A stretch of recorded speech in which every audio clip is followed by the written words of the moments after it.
আসসালামু আলাইকুম প্রিয় ফুটবল ফ্যান্স, আশা করি নিঃসন্দেহে আপনারা সকলেই অনেক ভালো আছেন।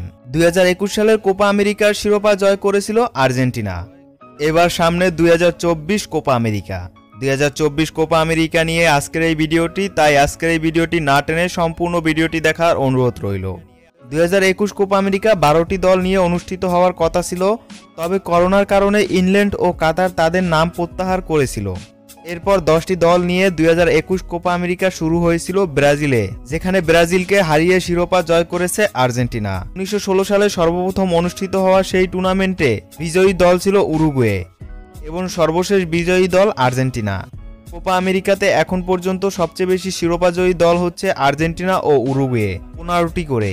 2024 কোপা আমেরিকা আয়োজন করবে ইকুয়েডর।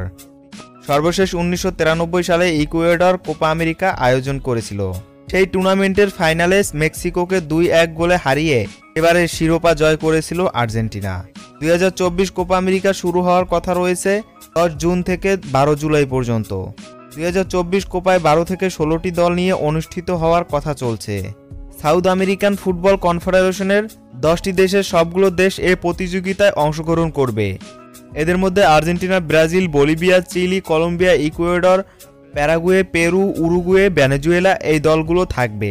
যদি বর্তমান সময়ের 16 দল পদ্ধতি বহাল রাখা হয়, তবে কনফেডারেশনের বাইরে থেকে আরও 6টি দল আমন্ত্রিত হতে পারে।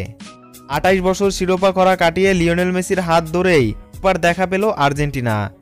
সেই লিওনেল মেসিও পেলেন আন্তর্জাতিক কোনো ট্রফির দেখা। 2024 কোপা আমেরিকা হবে লিওনেল মেসির শেষ কোপা। শুধু কি লিওনেল মেসির?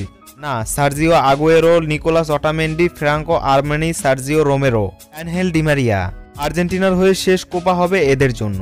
লিওনেল মেসির হাত ধরেই কি তাহলে 16তম কোপা আমেরিকা আসবে আর্জেন্টিনায়? আপনাদের কি মনে হয়? আপনাদের মূল্যবান মতামতটি অবশ্যই কমেন্ট বক্সে কমেন্ট করে জানিয়ে দিন।